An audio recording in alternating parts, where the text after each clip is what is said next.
안녕하세요. 청년부 회장 이지혜입니다. 저는 오늘 퇴근길에 이렇게 교회가 보이는 공원에서 안부 영상을 찍고 있습니다.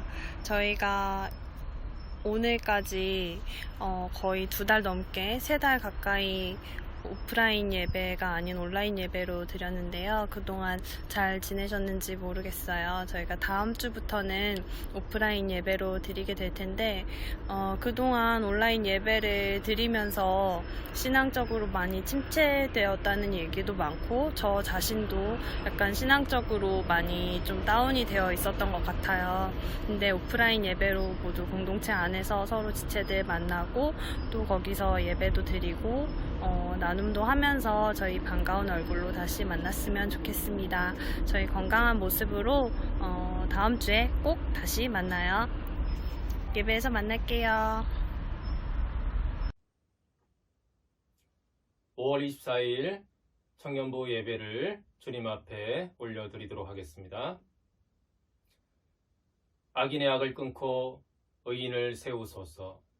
의로우신 하나님이 사람의 마음과 양심을 감찰하시나이다. 나의 방패는 마음이 정직한 자를 구원하시는 하나님께 있도다. 아멘. 지금도 살아 역사하시는 하나님 아버지, 이 시간 우리의 마음을 감찰하시는 하나님 앞에 영과 진리로 예배하며 나아갑니다. 하늘의 문을 열어주시고 하늘에 속한 신령한 복으로 이 시간 우리 가운데 충만하게 임재하여 주시옵소서. 예수님의 이름으로 기원하옵나이다. 아멘.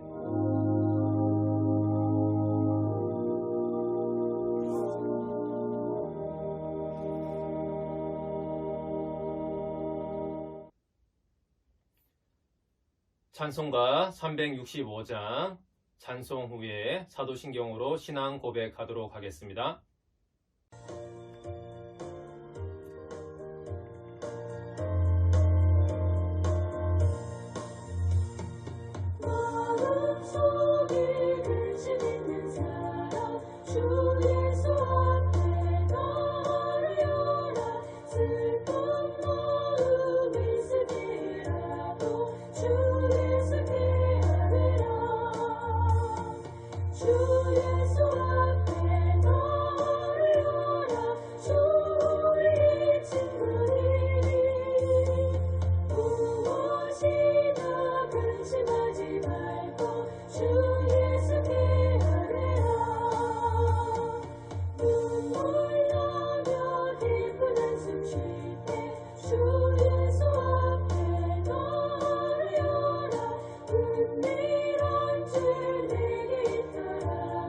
주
나는 전능하신 아버지 하나님, 천지의 창조주를 믿습니다. 나는 그의 유일하신 아들, 우리 주 예수 그리스도를 믿습니다. 그는 성령으로 잉태되어 동정녀 마리아에게서 나시고 본디오 빌라도에게 고난을 받아 십자가에 못 박혀 죽으시고 장사된 지 사흘 만에 죽은 자 가운데서 다시 살아나셨으며 하늘에 오르시어 전능하신 아버지 하나님 우편에 앉아 계시다가 거기로부터 살아있는 자와 죽은 자를 심판하러 오십니다. 나는 성령을 믿으며 거룩한 공교회와 성도의 교제와 죄를 용서받는 것과 몸의 부활과 영생을 믿습니다. 아멘. 기도하겠습니다.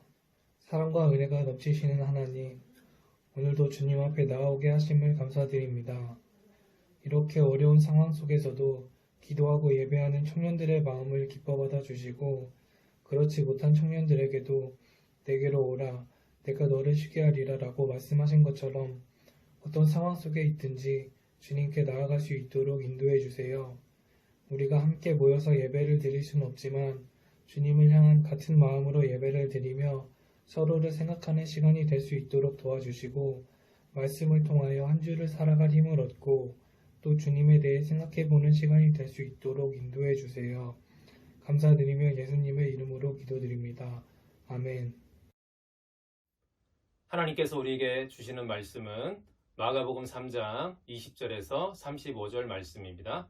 마가복음 3장 20절에서 35절 말씀을 각자 있는 자리에서 함께 읽도록 하겠습니다. 집에 들어가시니 무리가 다시 모임으로 식사할 겨를도 없는지라. 예수의 친족들이 듣고 그를 붙들러 나오니 이는 그가 미쳤다 하밀러라.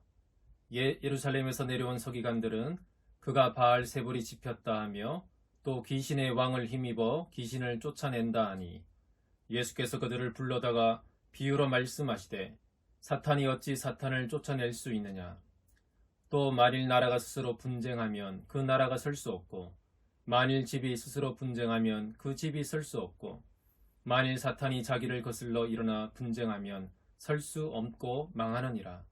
사람이 먼저 강한 자를 결박하지 않고는 그 강한 자의 집에 들어가 세간을 강탈하지 못하리니 결박한 후에야 그 집을 강탈하리라. 내가 진실로 너희에게 이르노니 사람의 모든 죄와 모든 모독하는 일은 사하심을 얻되 누구든지 성령을 모독하는 자는 영원히 사하심을 얻지 못하고 영원한 죄가 되느니라 하시니 이는 그들이 말하기를 더러운 귀신이 들렸다 함이르라. 그때에 예수의 어머니와 동생들이 와서 밖에 서서 사람을 보내어 예수를 부르니 무리가 예수를 둘러 앉았다가 여짜오되 보소서 당신의 어머니와 동생들과 누이들이 밖에서 찾나이다. 대답하시되 누가 내 어머니이며 동생들이냐 하시고 둘러 앉은 자들을 보시며 이르시되 내 어머니와 내 동생들을 보라. 누구든지 하나님의 뜻대로 행하는 자가 내 형제요 자매요 어머니이니라. 아멘. 청년부 여러분, 한 주간 또 평안하게 잘 지내셨습니까? 네, 오늘이 영상 예배로 드리는 마지막 예배일지 모르겠습니다. 다음 주부터는 온오프 병행하면서 예배를 드리고자 합니다. 예배당에 오셔서 함께 예배할 수 있는 분들은 함께 오시면 좋겠고요. 또 그것이 여의치 않으신 분들은 또 실시간으로 또 생방송으로 또 예배에 또 참여할 수 있게 되기를 소망합니다. 또 자세한 안내는 또 주중에 다시 하도록 하겠습니다. 네, 오늘은 마가복음 3장 20절에서 35절 예수님의 가족 문제 두 번째 시간으로 하나님의 말씀을 같이 나누도록 하겠습니다. 네, 지난주에 예수님도 가족에게 걱정을 안겨주는 아들이었다라는 것을 함께 나누었습니다. 예수님 본인은 하나님의 뜻을 행하고자 했지만 그것이 가족들에게 오해와 갈등을 일으켰습니다. 결정적으로 예수가 미쳤다라는 소문을 들은 가족들은 예수님을 지금 하고 있는 하나님 나라 운동인지 또 그 알 수 없는 그 운동에서 빼오려고 거기에서 구출해 오고자 찾아왔습니다. 붙들려고 오다라는 이 표현이 체포해서 데리고 가다라는 뜻이 있다라고 말씀드렸죠. 그만큼 가족들은 예수님이 지금 정상적이지 않은 말 그대로 미친 짓을 하고 있다라고 생각했고 어떻게든 말려야 한다라는 강한 의지를 가지고 찾아왔다라고 말씀드렸습니다. 그리고 또 여러분도 갑자기 은혜 받고 또 신앙생활을 너무 열심히 하면 그러면 부모님이 어떻게 하신다고 그랬죠? 걱정하신다고 그랬죠. 제가 선교사로 나가면 어떡하나, 또 공부는 안 하고 또 교회에서 살면 어떡하나, 또 남들은 이것저것 준비하고 또 뭐 토익 공부하고 자격증 또 취업이나 스펙 준비 이렇게 하는데 우리 애는 무언가에 홀렸는지 맨날 교회에서 또 모임을 하고 또 맨날 그렇게 교회를 간다. 그러면 걱정하신다 그랬죠. 제가 지금은 현실을 잘 모르고 정신을 못 차리고 아직 순진해서 그렇다라고 생각하실지도 모른다고 말씀을 드렸습니다. 부모님 세대들이 보기에 우리 자녀들은 아직 현실을 잘 모르는 어린아이로 보일 수 있습니다. 이것이 극명하게 드러나는 것이 아마도 여러분의 취업 문제와 또 결혼 문제라고 했습니다. 대부분의 부모님들은 여러분의 그 배우자의 사람 됨됨이나 신앙보다는 조건을 본다라고 말씀드렸죠. 여러분은 배우자의 사랑을 보고 선택하지만 우리 부모님 세대는 여러분 배우자의 경제적인 능력이나 장래성 또 집안 배경을 보고 선택하기 마련입니다. 이것이 현실이라고 말씀드렸고 또 실제로 한국교회 청년부 안에서 벌어지는 또 갈등 현상이라고도 말씀드렸습니다.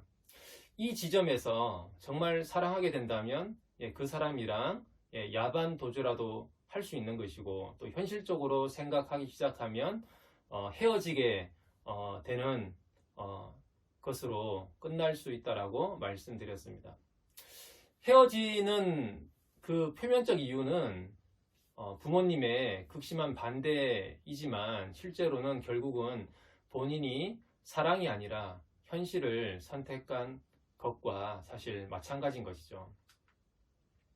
이와 비슷한 일들이 우리의 신앙생활에서도 많이 일어납니다. 우리가 하나님의 뜻을 행하고자 하는 것과 가족들의 반대에 직면할 때 갈등이 생기고 마음이 힘들어집니다. 하나님이 원하시는 길로 가고 싶은데 그게 제자도죠. 예수를 따르는 제자도인데 또 한편으로는 부모님을 힘들게 하고 싶지 않은 마음이 있잖아요. 부모님을 공경하라는 하나님의 말씀처럼 이 두 가지 사이에서 우리는 갈등하게 되고 우리는 또 괴로움을 당하게 된다라고 말씀드렸습니다. 오늘 본문은 예수님의 가족들이 보기에는 비정상적인 삶을 살아가는 예수님을 구출해 내려고 두 번 찾아오는 이야기입니다. 그런데 첫 번째 찾아오는 이야기와 두 번째 찾아오는 이야기 사이에 다른 이야기가 삽입되어 있습니다. 흔히 바알세불 논쟁이라고 하는 이야기죠. 예수님이 당시 유대교 또 이 유대교의 종교 권력의 위험 인물이 되자 종교 권력자들은 특별히 오늘 본문에 나오는 서기관들이 취한 그 반응은 신학적인 정죄였습니다. 이단 취급을 한 것이죠. 예수님을 향해서 신학적인 정죄, 이단 취급을 한 것입니다. 예수님의 그 축사 사역이 하나님의 능력이 아니라 귀신의 능력을 빌려서 행한 것으로 그렇게 몰아붙였습니다. 그것에 대해서 예수님이 뭐라고 말씀하셨나요? 사탄이 사탄과 싸우는 것을 보았느냐? 같은 편끼리 어떻게 싸우느냐? 말이 안 된다라고 그렇게 말씀하시죠. 그리고 강력한 경고를 하시는데 성령을 모독하는 자는 영원히 용서받지 못한다. 그렇게 말씀하십니다. 흔히 우리가 알고 있는 성령 해방죄라는 개념을 말씀하시는데요. 성령의 능력으로 행하고 있는 하나님의 일을 귀신의 일로 몰아붙이는 그들의 악함에 대해서 예수님은 엄중히 심판을 경고하셨습니다. 여러분, 성령 해방죄가 무엇일까요? 많이 이런 질문, 고민을 또 안고 계시죠? 무엇은 성령 해방죄고 무엇은 또 성령 해방죄를 지으면 영원히 용서받지 못한다고 하는데 과연 그거는 무엇인가 이런 의문들을 가지고 있을 텐데요. 오늘 본문의 내용은 이것이 핵심은 아니기 때문에 제가 간단하게만 설명하고 넘어가도록 하겠습니다. 예. 이 성령 해방죄라는 개념을 사람이 판단하는 것은 매우 위험합니다. 예. 사람이 판단하기 시작하면 그 죄를 지은 사람은 영원히 용서받을 수 없다라는 그 말을 사람이 판단하는 것은 매우 위험하고 어려움이 생길 수 있습니다. 그러나 오늘 본문에 나타나 있는 이 서기관들의 특징을 봤을 때 이 성령 해방죄라는 것의 의미가 무엇인지를 엿볼 수는 있는데요. 쉽게 얘기하면 그런 거죠. 알면서 고의적으로 지속적으로 하나님의 일을 방해하는 것을 의미합니다. 그게 서기관들과 바리새인들의 특징이었습니다. 예수님을 끊임없이 고의적으로 반대했습니다. 왜냐하면 자기들의 권력의 위험이 되었기 때문인 것이죠. 그리고 그것을 지속적으로 자기 의도와 고집을 가지고서 지속적으로 그렇게 해갔습니다. 그런 모습을 볼 때 성령 해방죄의 특징은 고의적으로 자기 의지로 지속적으로 하나님의 일을 방해하는 그런 개념을 가질 수 있습니다. 물론 사도 바울도 예수님을 핍박하고 예수님을 믿는 사람들을 반대하고 또 잡아 죽이기도 하고 반대했죠. 그렇게 보면 그것도 성령 해방죄처럼 보이지만 하지만 하나님의 개입함, 하나님의 나타남 앞에 사도 바울은 자기 의지를 꺾고 또 이렇게 변화되는 계기들이 있었죠. 하지만 이제 이 서기관들과 바리새인들의 특징은 끊임없이 하나님이 말씀하고 하나님이 다가오고 예수님이 말씀하지만 그것에 대해서 고의적으로 계속 거부하는 자기 고집스러운 태도를 계속 가지고 있었습니다. 그렇게 본다면 구원의 가능성은 정말 점점 없어진다고 볼 수 있는 거죠. 그런 특징을 보여줄 때 그것을 성령 해방죄라고 볼 수 있을 것 같습니다. 하지만 사람이 그것을 판단하는 것은 매우 위험하다는 것을 말씀드리며 이 정도로만 하고 넘어가도록 하겠습니다. 오늘 본문에 그러니까 이 바알세불의 논쟁 이야기가 왜 삽입되었습니까? 이것은 예수님의 가족들이 예수님에 대해 가진 걱정과 불안의 원인을 드러내주는 역할을 하게 됩니다. 이 서기관들이 누구입니까? 이 서기관들은 유대 민중들에게 율법을 해석해 줄 수 있는 사람들이었습니다. 성경 해석자들이었고 이들은 박식했고 또 공공 집회에서 탁월함을 인정받았고 백성들 사이에서는 정의를 실행할 수 있는, 이해하고 집행할 수 있는 사람들로 여겨졌습니다. 더욱이 이들은 하나님의 계시된 뜻을 잘 알고 있는 덕분으로 특별히 경건한 사람으로 또 여겨졌습니다. 유대 사회에서는 이 서기관들의 역할과 위치가 어떠했냐 하면 유대인들의 삶의 방향과 행동 지침을 제시해주는 사람들이었다는 것이죠. 유대 사회는 신정사회였습니다. 신정사회였기 때문에 하나님의 뜻을 알려주는 그 통로 역할을 한다는 것은 매우 핵심적이고 중요한 사람들이었다는 것을 보여주는 것입니다. 이 서기관들이 예수를 이단으로 정죄하는 내용이 이 바알세불 논쟁의 핵심입니다. 이것은 곧 유대교에서 출교된다는 의미를 가지고 있습니다. 지금은 교회에서 출교한다라고 해서 크게 무서운 건 없는 세상이긴 합니다. 그 교회만 안 나가면 되는 거죠. 그 교회에서 출교당하면 그 교회만 안 나가면 그만입니다. 우리나라 사회는 그런데 지금도 이슬람 사회를 가면 이슬람에서 출교된다라는 것은 어떤 의미입니까? 그 가족이 그 사람을 외면하게 되는 거고 사회 또 정치 경제적으로 모든 권리가 박탈되는 것을 의미합니다. 그러니까 이슬람 사회에서 출교라는 것은 완전히 그 사회에서 살아갈 수 없는 매장당하는 그런 처지에 놓이게 된다는 것이죠. 그러니까 당시 유대 사회에서도 그렇습니다.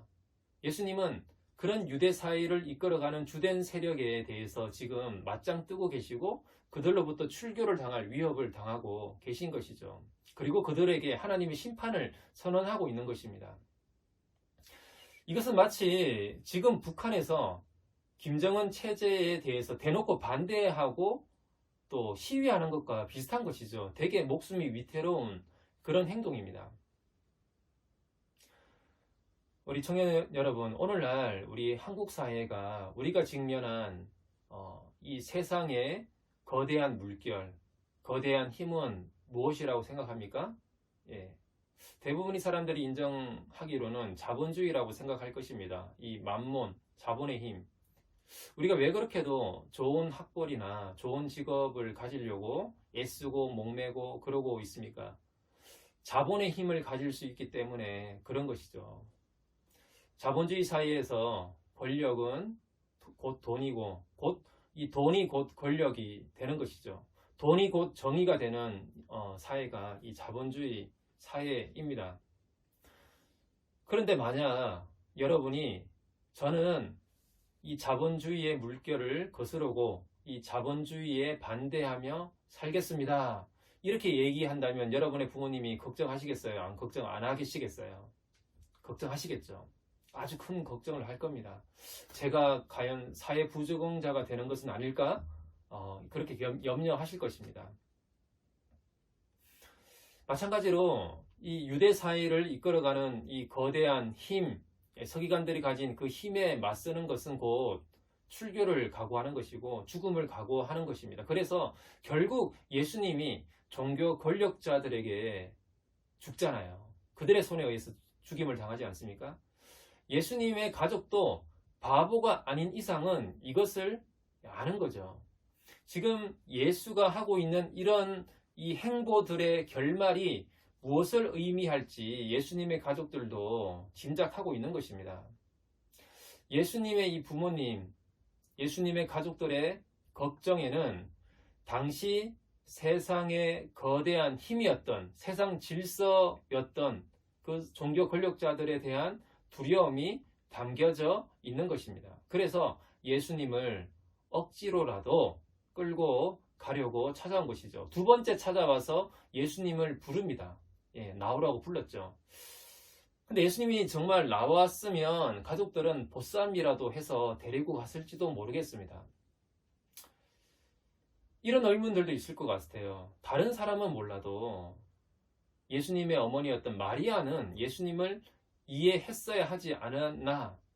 천사로부터 수태고지도 받고 성령으로 잉태되었잖아요. 메시아 구원자가 될 것이라는 그런 계시도 받았는데 그럼에도 불구하고 엄마라는 역할 때문이었는지 자식 걱정이 앞섰던 것으로 보입니다. 서기관들이랑 이렇게 맞서고 있다라가는 되게 나중에 이제 위험에 처한다는 것을 알고 있었기 때문이죠. 여러분들을 향한 부모님들의 걱정을 한번 잘 살펴보십시오. 때로는 잔소리처럼 많이 들릴 것 같은데 그런 부모님의 잔소리가 됐든 걱정이 됐든 그것들을 한번 잘 곱씹어 보십시오.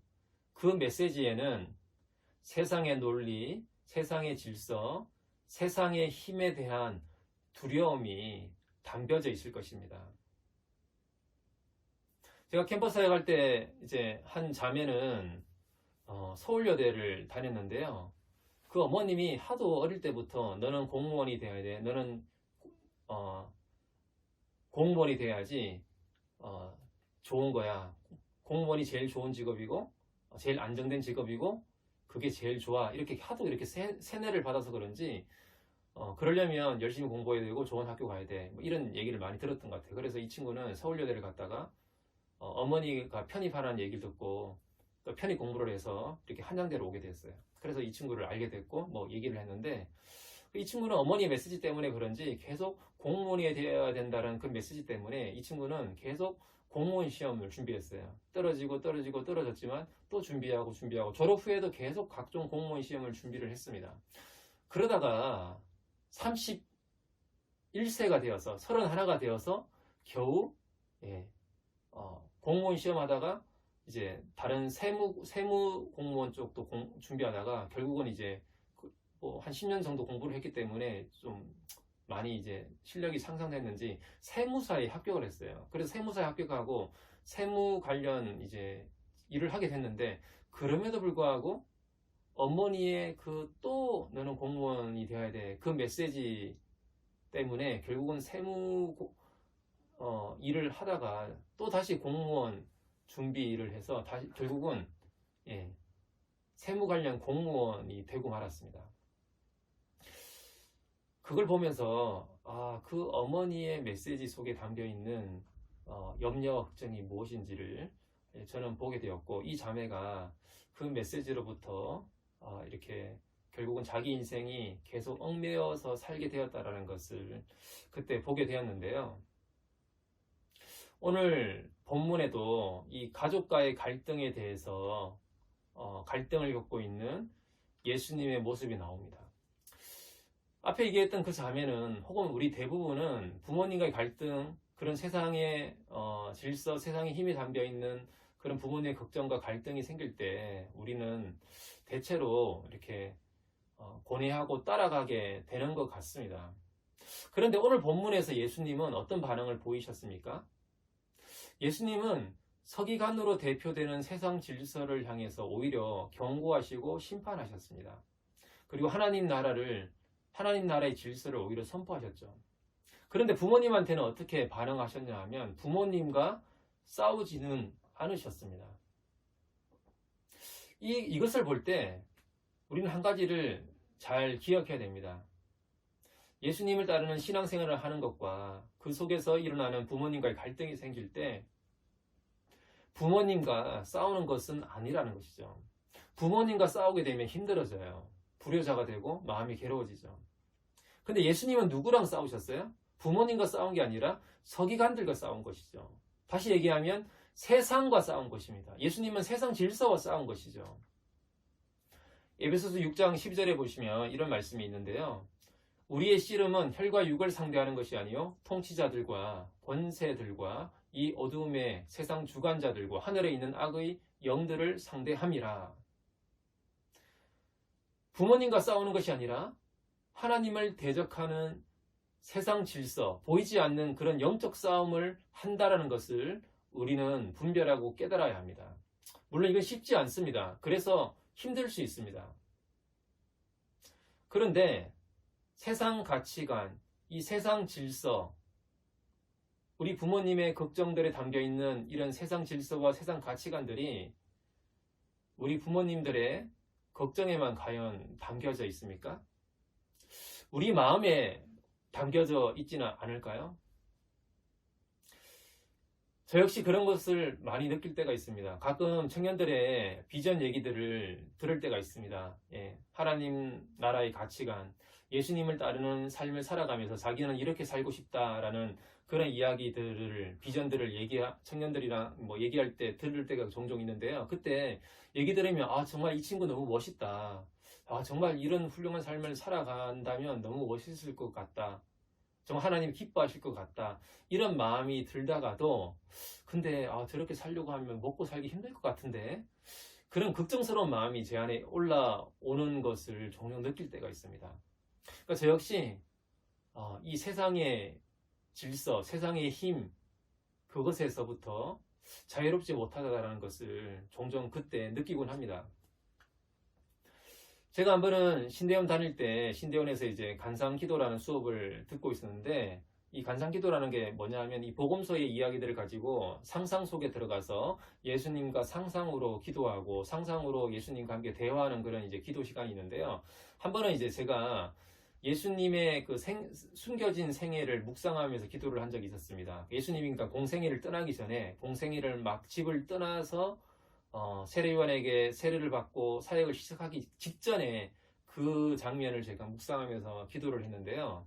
그러니까 예수님이 30이 되기 직전 29 말에 29 한 이제 말쯤에 제가 예수님과 친구라는 입장에서, 저 역시 29대 이제 친구인 예수님에게 놀러 가서 예수님과 함께 대화하는 그런 상상을 하면서 기도를 한 적이 있었습니다.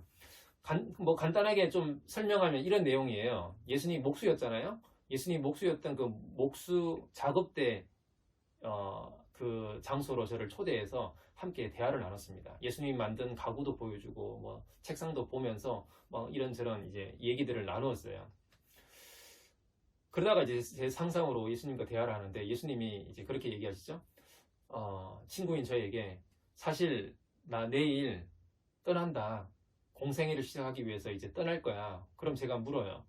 그럼 가족들은 어떡할 거니? 예. 예수님이 하나님께 맡기고 나는 부르심에 순종해야지. 그래서 제가 그렇구나 하면서 이제 저의 마음에 있었던 그 당시에 29이었던 그 당시 저의 여러 고민들을 예수님 앞에 얘기하기 시작했습니다. 예, 제가 그때 막 이제 캠퍼스 간사로 이제 지원하는 그 시점이었거든요. 그래서 예수님한테 그렇게 이제 저의 고민을 나누었어요. 예, 사실 나도 올해 캠퍼스 간사를 한다고 집안의 반대를 또 무릅쓰고 가족들에게는 그래도 이제 이것을 하겠다라고 했는데 막상 부모님이 그렇게 반대하시는데 내가 잘하고 있는지 나도 잘 모르겠어.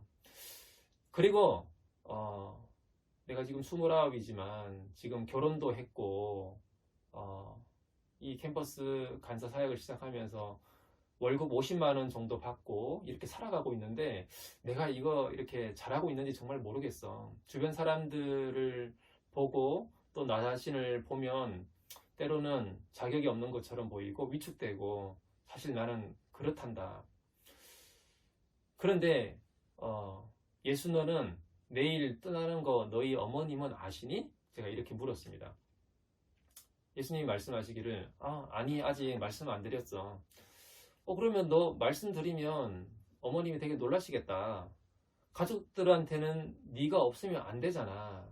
그렇게 제가 물었더니 예수님이 상상 속에서 말씀하시기를 아마 그러시겠지. 나도 염려는 동생 야고보가 나 대신 목수 일을 배워서 생계를 꾸려 나갔으면 좋겠는데 이 녀석이 내 뜻대로 안 되네.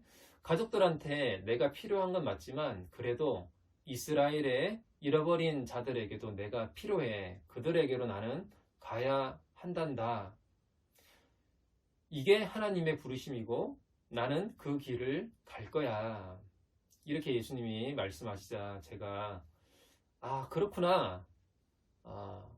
나도 부르심을 따라간다라고 하긴 했는데 여전히 부모님으로부터 독립도 못하고 아직도 용돈이나 타쓰게 되고 또 내가 이 사역을 캠퍼스 사역을 간사로서 시작했지만 과연 내가 잘할 수 있는 사람인지 성과가 있는지 그런 것 같지도 않고 시행착오만 겪고 있는데 내가 과연 잘하고 있는지 나는 잘 모르겠어.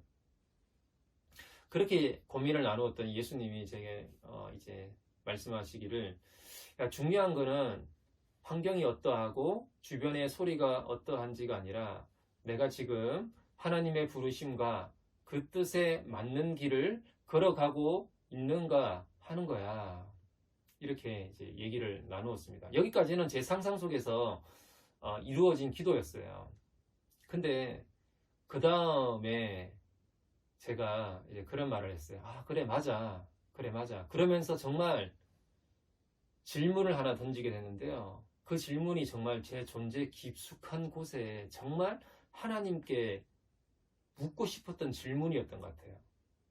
그 질문을 하나님 앞에 예수님에게 눈앞에 있는 예수님에게 상상 속의 예수님에게 질문을 던졌습니다. 뭐라고 질문을 했냐 하면 하나님이 나를 이 길로 부르신 것이 맞겠지? 맞을까? 이렇게 질문을 던졌어요. 근데 이 질문을 던지고 있는 그 순간에 제 존재가 굉장히 두렵고 떨렸습니다. 제 존재 깊숙한 곳에 있었던 질문이어서 그런지 정말 그 질문을 던지고 나서 두렵고 떨렸어요. 정말 예수님이 뭐라고 하실지 궁금했거든요. 근데 그 순간에 지금도 기억이 생생하지만 제 상상 속에서 만들어낸 예수님의 대답이 아니라 정말 외부에서부터 저에게 말씀하시는 메시지가 저에게 들어왔습니다. 예수님이 그렇게 말씀하셨어요. 네가 지금 알고 있단다.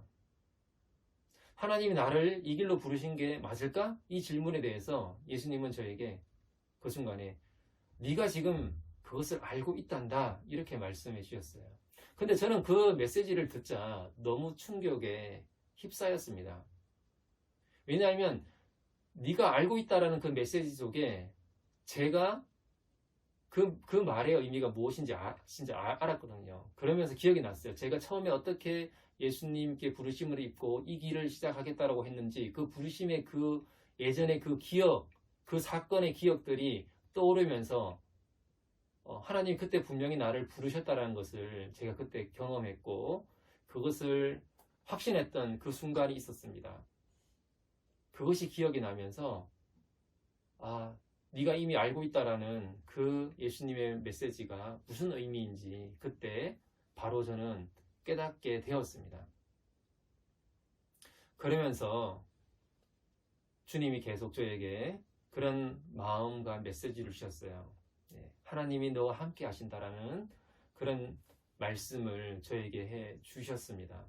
그때 저는 주체할 수 없는 감정이 솟아나고 또 제 안에 계속 남아있었던 그 스스로 가지고 있었던 그 자괴감이라는 무거운 짐이 벗겨져 버렸습니다. 그리고 정말 제 마음에 꽉 막혀있던 것이 해소가 되고 하나님을 새롭게 바라볼 수 있었던 경험을 그 당시에 하게 되었습니다. 그리고 주님께 그렇게 기도했죠. 주님, 제가 주님이 부르신 이 길을 온전히 걸어갈 수 있도록 저를 도와주십시오. 그렇게 기도했던 기억이 지금도 생생하게 있습니다. 오늘 본문처럼 주님 또한 어떻게 보면 인간적 고뇌를 안고 하나님의 뜻을 따라서 걸어가신 것 같습니다. 이것이 저에게는 커다란 위로였습니다. 내가 가는 길에 대한 확신이 흔들릴 때마다 주님 역시 그러한 갈등과 고뇌 속에서 하나님의 뜻을 따라가셨다라는 것이 저에게는 커다란 위로가 되었습니다. 오늘 본문에도 예수님에게 찾아온 예수님의 가족들에게 예수님이 하신 그 대답이 참 과간이죠. 그렇게 찾아온 총출동해서 예수님을 데려가기 위해서 찾아온 가족들에게 예수님은 나가보지도 않고 예수님이 당신의 가족이 찾아왔습니다. 그렇게 전해온 사람에게 뭐라고 말씀하셨습니까? 또 주변에 둘러앉은 사람들에게 뭐라고 말씀하셨습니까? 누가 내 어머니이며 동생들이냐? 둘러앉아 있는 사람들을 보시면서 너희들이다. 그렇게 말씀하신 거죠. 너희들이 내 어머니이고 내 동생들이다. 이것은 당시에 굉장히 충격적인 발언이기도 합니다. 유대인 가족의 끈끈한 유대 관계는 하나님이 주신 사고 방식이었거든요. 삶의 방식이었습니다. 가족에 대한 충성은 곧 하나님의 백성 이스라엘에 대한 충성과 동일시 되곤 했습니다. 유대인의 정체성을 이루는 핵심 요소 중에 몇 가지가 있는데요. 그게 안식일을 준수하는 것이고 음식 규정이 있고 그리고 가족 관계였어요. 그런데 예수님은 이 가족 관계, 유대인의 핵심 정체성이었던 이 가족 관계를 뒤흔드는 말씀을 하신 것입니다. 누가 예수의 가족인가? 누구든지 하나님의 뜻대로 행하는 자가 예수님의 가족이라는 것을 말씀하신 것이죠. 하나님의 뜻을 행하는 것이 가족 간의 유대 관계, 가족 간의 그런 정보다 더 우선순위라는 것을 말씀하신 것입니다. 하나님의 뜻을 행하는 것이 부모님의 뜻보다 더 우선순위라는 것을 예수님은 사실 말씀하신 것입니다.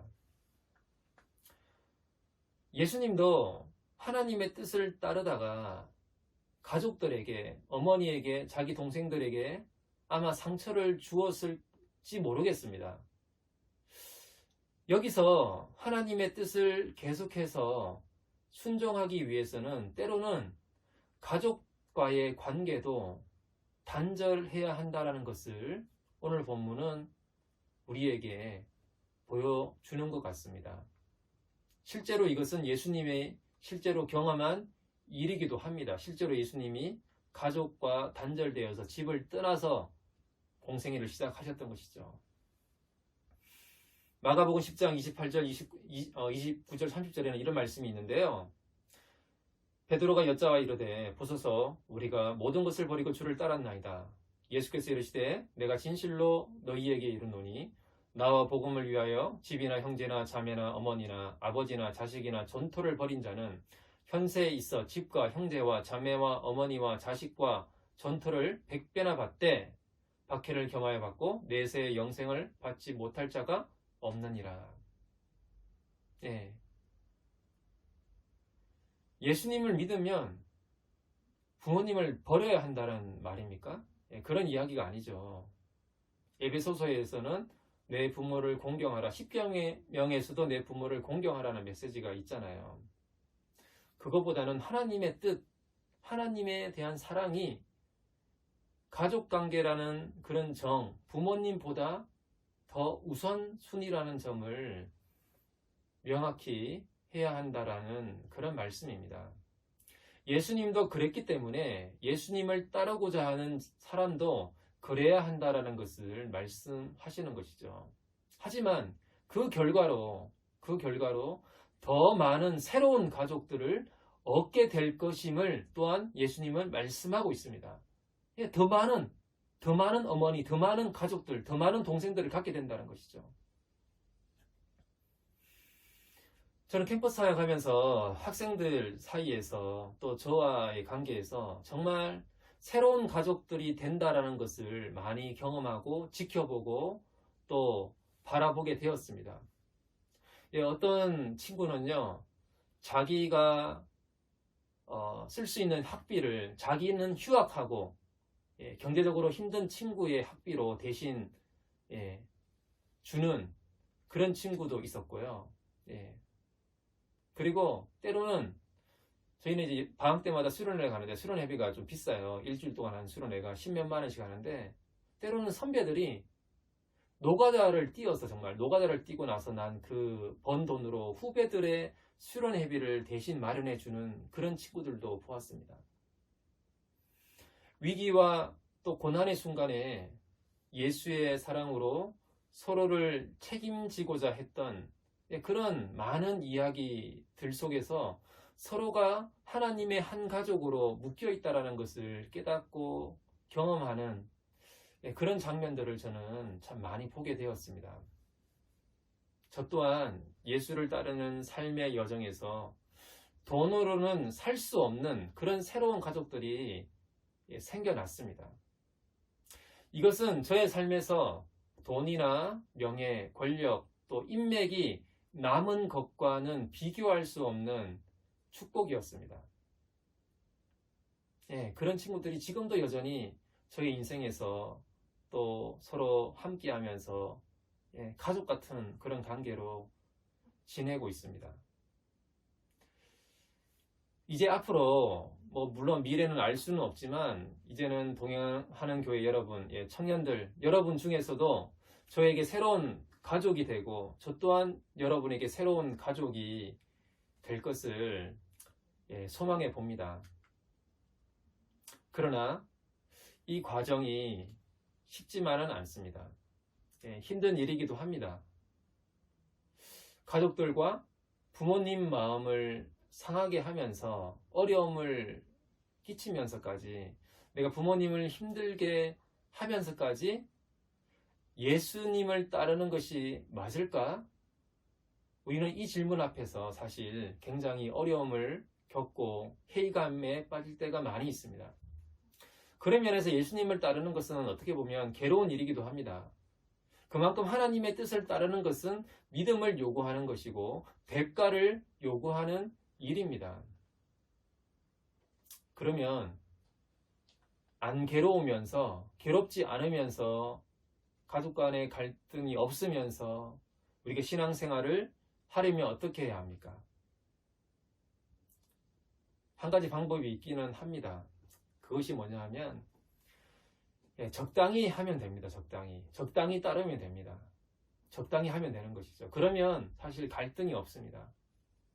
여러분 적당히 해보십시오. 그러면 가족관계도 문제없고 세상에서도 갈등이 없습니다. 적당히 신앙생활 해보십시오. 적당히 하나님을 믿어보십시오.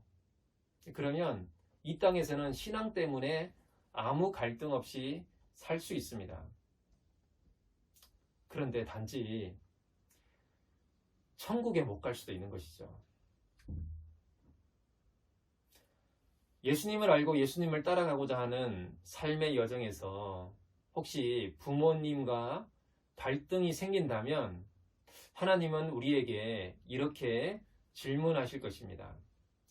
너가 부모님 때문에 괴롭지만 그래도 너가 나를 따르겠느냐? 그래도 네가 나를 따르겠느냐? 우리는 이 물음에 대답해야지 예수님을 따르게 될 것입니다. 그래서 우리는 맨정신으로는 예수님을 따라가는 것이 참 어려운 것 같아요. 그래서 지난주에 얘기한 것처럼 사실 미쳐야 돼요. 예수님에게 미쳐야 가능합니다. 예수님이 정말 좋아야 돼요. 지난주에 얘기했다시피 정말 사랑하게 되면 현실적인 것을 고려하지 않고 따라가게 된다는 것이죠. 근데 정말 사랑하지 않는다면 현실을 바라보게 되고 그 사랑을 멈추게 됩니다. 여러분은 정말 예수님을 따르고자 합니까? 예수님을 따라가기를 원합니까? 제가 말씀드린 이 이야기들, 예수님이 가족과의 관계에서 겪었던 이런 갈등들, 우리에게도 동일하게 일어난다면 너무 부담이 되지는 않겠습니까? 물론 어느 정도 부담을 느껴야 될 분들도 있겠지만 사실 이것은 우리가 부담이 된다, 부담이 안 된다의 문제가 아니라 사실 이것은 예수님을 좋아하고 안 좋아하고의 문제입니다. 사랑하고 사랑하지 않고의 문제입니다. 신앙은 헌신의 문제가 아니라 사랑의 문제입니다. 저는 20대 때 예수님을 만나고 나름대로 열정적으로 신앙생활을 굉장히 열심히 했습니다. 근데 시간이 지나면 지날수록 굉장히 신앙생활이 저에게 짐이 되고 무겁게 여겨지고 뭔가 이렇게 굉장히 힘든 무언가가 되어 버렸습니다. 근데 제가 왜 그랬는지 이렇게 나중에 이렇게 돌아보니까 20대를 돌아보니까 신앙생활이 저에게 그렇게 힘들었던 이유가 예수님을 믿고 따르는 그것을 저는 헌신의 문제로 이해를 하고 있었다라는 것을 알게 되었습니다. 그러니까 신앙을 내가 뭔가 하나님을 위해서 더 노력해야 할 무언가로 이 신앙을 이해했던 것이죠. 그러니까 그 신앙생활이 저에게는 굉장히 무거웠던 것 같아요.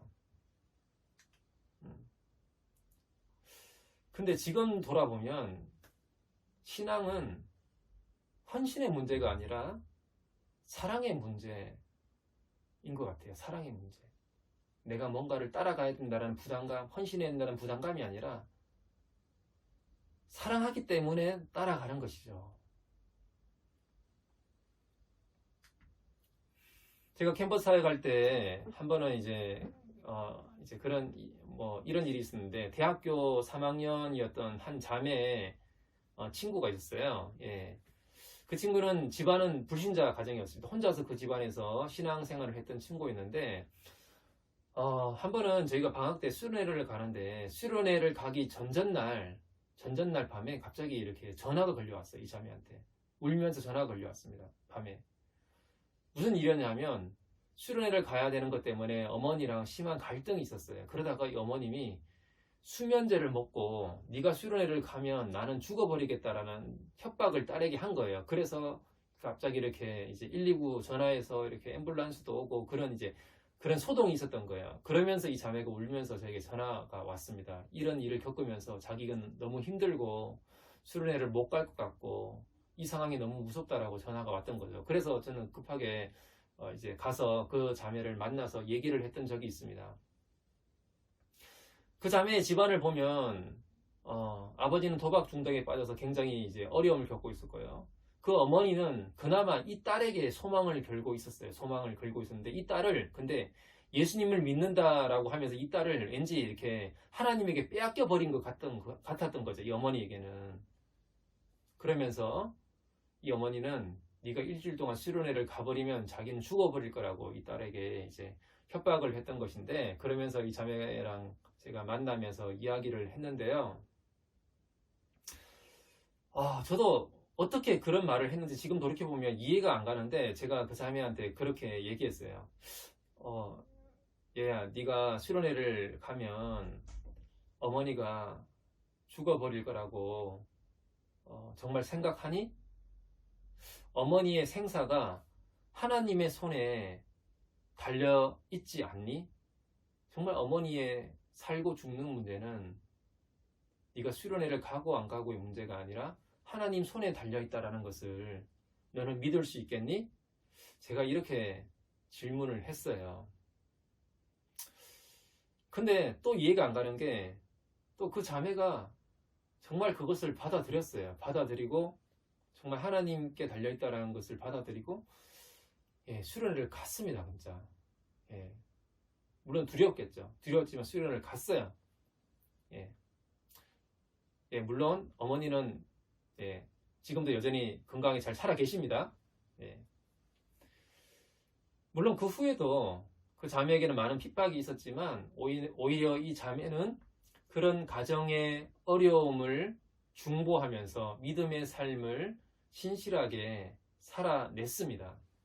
근데 이렇게 할 수 있었던 것은, 이렇게까지 할 수 있었던 것은 그 자매의 믿음이 뭐 대단한 믿음이었던지 그런 게 아니었어요. 막 굳센 믿음, 뭐 의지가 강한 자매도 아니었거든요. 쉽게 상처받고 마음 아파하는 여린 자매였어요.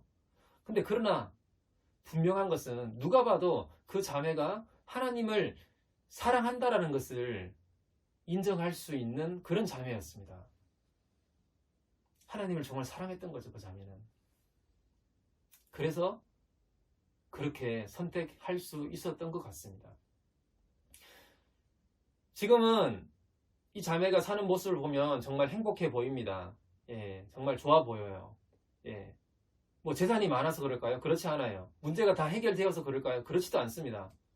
그냥 하나님으로 인해서 행복해하는 그 자매를 볼 때 저 역시 이렇게 기쁨이 생깁니다. 오늘 본문에서 예수님은 둘러 앉아있는 사람들을 보시면서 내 어머니와 동생들을 보라. 하나님의 뜻대로 행하는 이들이 바로 나의 가족이다라고 그렇게 말씀하시죠. 예수님을 따르고자 하는 누구라도, 예수님을 따르고자 하는 바로 여러분이 예수님의 어머니가 되기도 하시고 예수님의 동생들이며 예수님의 가족입니다. 혹시 여러분 예수님을 정말 따르고자 하는 그 신앙의 여정 속에서 가족관계에서 갈등들이 생긴다면 부모님이랑 가족들이랑 싸우지 마십시오. 예수님은 가족들과 싸우지 않았습니다. 누구랑 싸우셨죠? 세상과 싸우셨어요. 서기관으로 대표되는 그 세상 질서와 싸우셨습니다. 여러분, 보이지 않는 그 영적인 싸움, 세상과 믿음으로 싸우십시오. 그리고 뭔가 하나님에게, 예수님에게 헌신하려고 하지 마십시오. 헌신하여야 된다라는 부담감으로 신앙생활을 하지 마십시오. 반대로 예수님을 사랑하십시오. 하나님을 사랑하게 되는 것이 예수님을 따르는 삶으로 우리를 인도해 주실 것입니다. 함께 기도하고 마치도록 하겠습니다. 하나님 아버지, 예수님 역시 가족과의 관계 속에서 갈등과 인간적인 고뇌를 가지고 하나님의 뜻을 따라서 살아갔던 것을 우리는 보게 됩니다. 우리의 삶의 여정에서도 비슷한 일이 일어날 때 그때 예수님의 모습, 예수님이 가신 길을 우리 또한 따라갈 수 있도록 도와주시고 우리 안에 또 우리의 가족들 안에 놓여있는 이 세상 질서, 세상의 거대한 힘 앞에 우리가 굴복하는 것이 아니라 영적인 분별력을 가지고 이 세상의 힘에 맞서 믿음의 삶을 살아갈 수 있도록 도와주십시오. 주님을 사랑하기 때문에 주님을 따라갈 수 있는 저희들이 다 될 수 있도록 주님 도와주시옵소서. 주님께 의탁드리며 예수님의 이름으로 기도합니다. 아멘. 축도로 예배 마치도록 하겠습니다. 지금은 우리 주 예수 그리스도의 은혜와 하나님의 극진하신 사랑과 성령님의 감화 감동 교통하심이